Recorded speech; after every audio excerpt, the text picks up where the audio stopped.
안녕하세요. 김프로TV의 주인장 김프로입니다.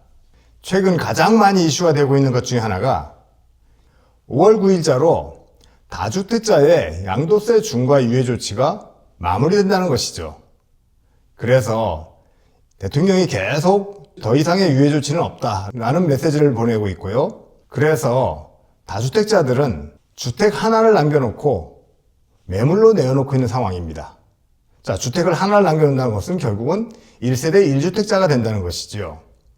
자, 그러면은 무엇이 문제이길래 다주택자들이 매물로 주택들을 내놓고 있는 것일까요? 그 첫 번째로서 1세대 1주택에 대한 개념, 그리고 1세대 1주택자가 갖는 세제 혜택들, 이 부분들을 먼저 살펴보도록 하겠습니다. 1세대 1주택자의 세제 혜택에 대해서 전체적으로 정리를 한번 해보겠습니다. 자, 그럼 가시죠. 자, 그러면은 주택 양도소득세 비과세의 정의 및 핵심 요건, 그래서 양도소득의 비과세, 즉 주택을 1세대에 갖고 있으면은 주택에 대해서 양도소득 비과세는 어떤 것일까요? 1세대 1주택이 양도로 발생한 소득, 1세대 1주택 바로 나오죠.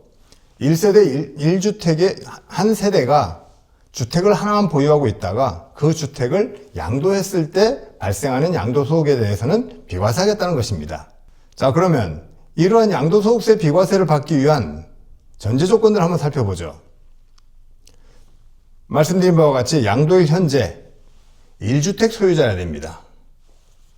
이거는 세대입니다. 개인이 아니라 세대입니다. 그리고 고가주택이 아닐 거. 고가주택은 뭐죠? 실거래가 12억 원. 이거 역시도 공시지가가 아닙니다.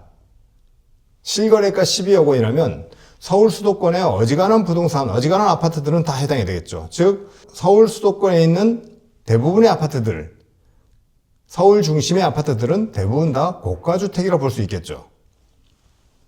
그러면 고가주택이 아닐 것, 실제 양도소득세 비과세가 이루어진다는 것입니다.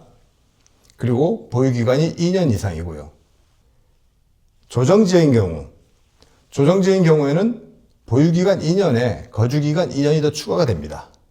자, 이러한 조건일 때 그 주택을 양도해서 발생하는 양도소득세에 대해서는 비과세를 하겠다는 것입니다. 자, 그러면은 아까 서울 수도권에서는 거의 대부분이 실거래가가 12억이 넘는데, 그러면 고가주택인데 이 부분들은 이 주택에 대한 양도소득은 비과세가 되지 않죠. 보유기간과 거주기간이란 말이 나왔죠. 보유기간 2년, 조정지역 같은 경우는 거주기간 추가로 거주기간 2년이 더 필요합니다. 보유기간은 언제부터 언제까지를 말하는 것일까요? 자산의 취득일부터 매도하는 양도일까지 기간, 이 기간을 보유기간이라는 것이죠. 그리고 혹시라도 주택 외의 건물을 거주용으로, 주택으로 전환했을 경우, 변경했을 경우, 이럴 때는 사실상 주거용으로 사용한 날부터를 계산하기 시작합니다. 다음 거주기간에는 주민등록표상에, 즉 등본상의 전입일부터 전출일까지 시간이죠. 그러니까 실제 거주 여부는 주민등록 기록으로 공식 확인하면 될 것이고요. 자, 그런데 보유기간과 거주기간을 계산하기가 좀 어려운 경우도 발생할 수 있을 것입니다. 대표적인 경우가 재건축 아파트죠. 자, 내가 오랫동안 한 아파트에 살고 있다가 이 아파트가 노후화가 심해져서 재건축을 했습니다. 자, 이런 경우는 보유기간과 거주기간을 어떻게 산정할 것인가요?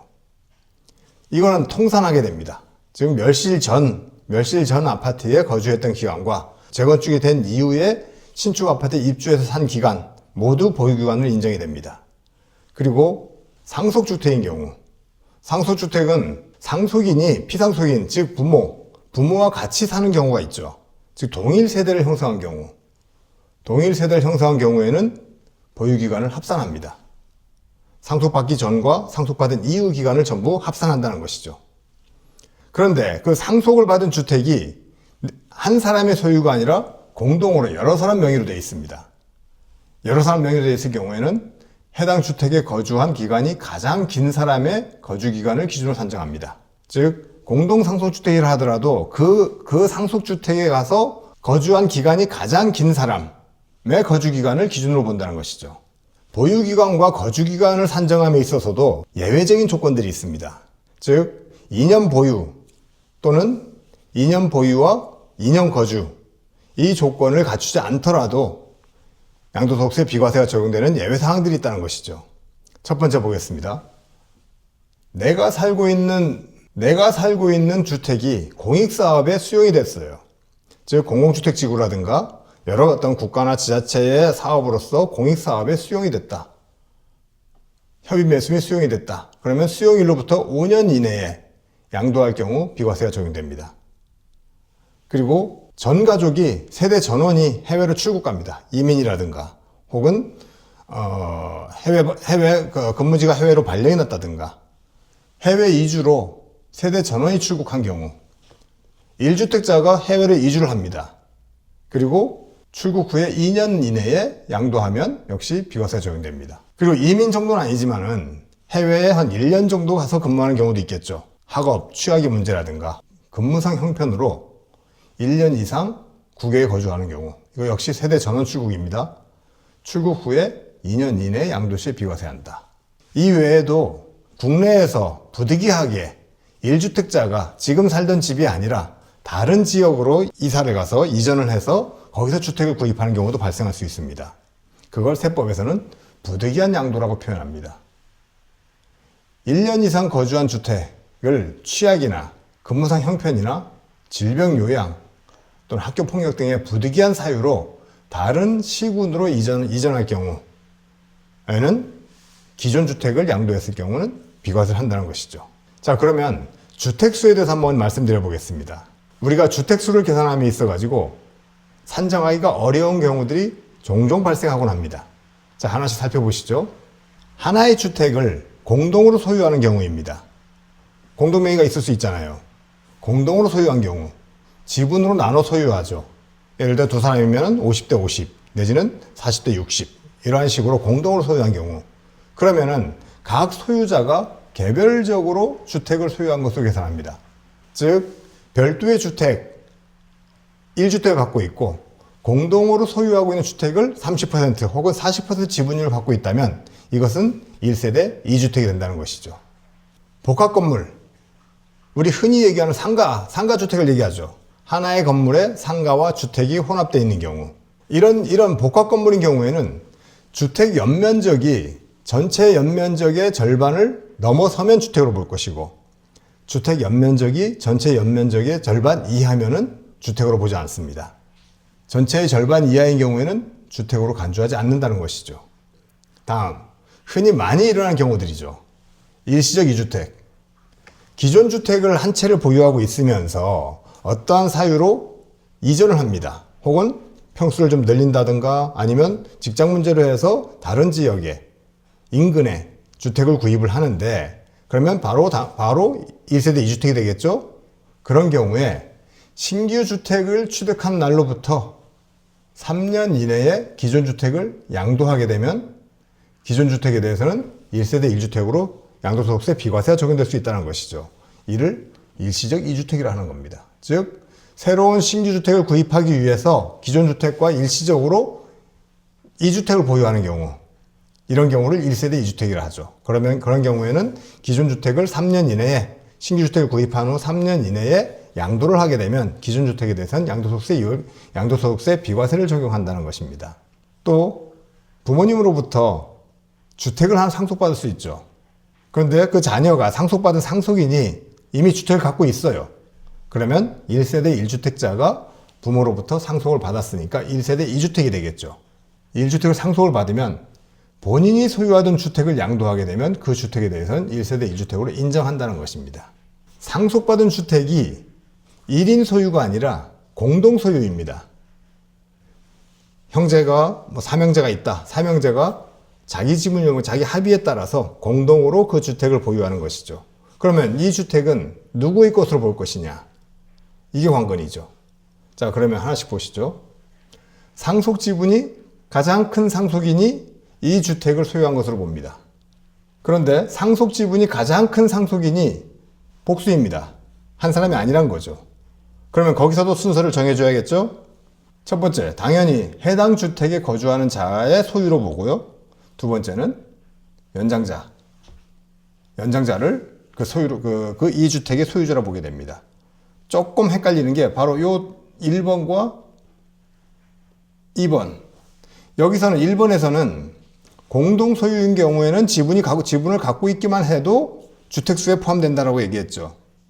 근데 여기서는 지분이 가장 큰 상속인 혹은 거주하는 자 혹은 최연장자라고 되어 있습니다. 차이는 이것은 상속주택이고 즉 상속받은 거고 어쩔 수 없이 내가 받을 수밖에 없는 상황인 것이고 요 1번은 필요에 의해서 구입을 한 거잖아요. 그래서 1번 항목 공동소유에서는 지분을 단 얼마를 갖고 있기만 해도 그 주택수에 포함되는 것이고 여기서는 가장 큰 상속인, 지분이 가장 큰 상속인 또는 가장 큰 상속인이 복수일 경우에는 최연장자 혹은 그 주택에 거주하는 사람을 그 사람의 소유로 하겠다는 것입니다. 이 외에도 어쩔 수 없이 1세대 2주택이 되는 경우가 발생하곤 합니다. 대표적인 게 부모님과 함께 사는 겁니다. 1세대 1주택자가 부모님을 봉양하기 위해서 합가를 하는 거죠. 자, 60세 이상 직계 존속을 봉양하기 위해서 세대를 합가하는 겁니다. 합가일로부터 10년 이내에 먼저 양도한 주택. 이것은 내가 갖고 있던 기존 주택이든 아니면 부모님과 같이 살고 있는 주택이든 관계없습니다. 이 주택에 대해서 1세대 1주택을 적용시키겠다는 겁니다. 주택을 갖고 있는 신랑과 신부가 각각 주택을 갖고 있다면 결혼하게 되면 1세대가 2주택을 보유하는 셈이죠. 그럴 경우에도 혼인일로부터 10년 이내에 먼저 양도한 주택은 1세대 1주택으로 양도소득세 비과세를 적용하겠다는 것입니다. 아까 상속주택에 대해서는 말씀드렸죠? 1세대 1주택자가 추가로 주택을 상속받은 경우 기존에 보유하던 주택을 양도할 때에는 그 주택에 대해서는 1세대 1주택으로 볼 것이고요. 그리고 공동소유인 경우는 상속지분이 가장 큰 상속인을 기준으로 판단하겠다라는 부분입니다. 이외에도 1세대 1주택자가 농어촌 주택이나 혹은 지방주택을 취득 시에도 1세대 1주택으로 보는 경우들이 있습니다. 하나씩 보죠. 일반 주택과 농어촌 주택을 동시에 소유할 경우 일반 주택을 양도하면 1세대 1주택으로 본다는 것이죠. 이 농어촌 주택에 대해서는 수도권 내에 있는 주택은 되지 않습니다. 수도권 밖에 있는 면지역에 있는 주택을 일반 주택을 보유한 사람이 수도권 밖에 있는 면지역에 있는 주택을 소유했을 경우에 일반 주택을 양도할 경우에는 일반 주택을 1세대 1주택으로 보겠다는 것이죠.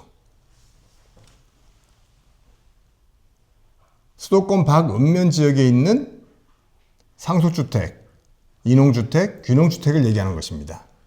그리고 부득이한 사유로 수도권 밖에 있는 주택을 취득합니다. 그랬을 경우에 부득이한 사유가 해소돼서 3년 이내에 기존 주택을 양도하면 1세대 1주택 혜택을 적용받게 됩니다. 자, 그럼 부득이한 사유는 앞서도 말씀드렸습니다만은 취약 혹은 직장의 이전, 근무상 형편 혹은 질병치료차, 질병요양차, 수도권 밖으로 이전을 해서 그 수도권 밖에 있는 주택을 구입하면 기존 주택을 3년 이내에 사유가 해소된 이후에 3년 이내에 기존 주택을 양도하면 그 기존 주택에 대해서는 1세대 1주택 비과세 혜택을 주겠다는 것입니다. 자, 1세대 1주택인 경우 양도소득세 비과세 몇 가지 조건이 있습니다만은 고가주택이 아닐 것 이런 조건이 있습니다만은 1세대 1주택인 경우에 양도소득세 비과세 혜택이 있지만 또 한 가지 커다란 혜택이 있죠. 종합부동산세 즉 종부세에서도 1주택에 대한 혜택이 있습니다. 자, 여기서 1세대라는 말이 빠져 있죠. 1세대. 지금까지 제가 계속 1세대 1주택이라고 그랬는데 여기서는 1세대라는 말 빠져 있습니다. 종합부동산은 1세대가 아니라 개인별로 개인의 주택이든 부동산을 보유한 개인별로 부과하는 구조입니다. 즉 납세 의무자별로 세대가 아니라 납세 의무자입니다. 즉 남편과 부인이 각 한 채가 있다면 각각에 대해서 세금 정산한다는 것입니다. 그리고 중요한 내용이죠. 실거래가액이 아니라 공시가격입니다. 재산세 과세표준이 여기서 나옵니다. 재산세 과세표준을 가지고 계산하는 거죠. 즉 내가 갖고 있는 부동산의 재산세 과세표준 공시가격 전체를 합산한 금액이 나의 종부세 과세가액이 되는 것입니다. 여기에 공제금액을 차감합니다. 공제금액 차감. 그러면 1주택자와 다주택자의 공제금액 차감 정도를 보죠. 여기 1세대가 아니라 이 1세대란 말은 없어도 됩니다. 1주택자는 12억 원을 공제받는 반면에 2주택 이상 보유자는 9억 원, 공제금액이 3억이 줄어듭니다. 3억 원을 추가로 공제받는 거고요. 자, 그래서 공시가격 합산액에 공제금액을 차감했어요. 거기에다가 공정시장 가액 비율을 적용합니다. 지금 현재 공정시장 가액 비율은 60%죠. 60%. 거기에 세율을 곱하면 종합부동산세액이 나옵니다. 자, 그러면 아까 1주택자에 대해서는 공제금액이 12억이라고 그랬죠.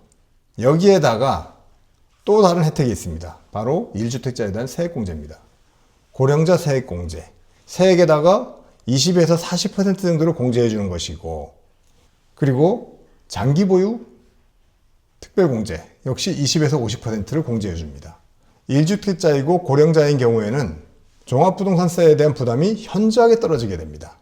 자, 지금까지 1세대 1주택자에 대한 양도소득세 비과세, 그리고 1주택자에 대한 종합부동산세의 혜택에 대해서 살펴보았습니다. 본 영상이 도움이 되셨다면 좋아요와 구독 꼭 부탁드리면서 지금까지 김프로TV였습니다. 감사합니다.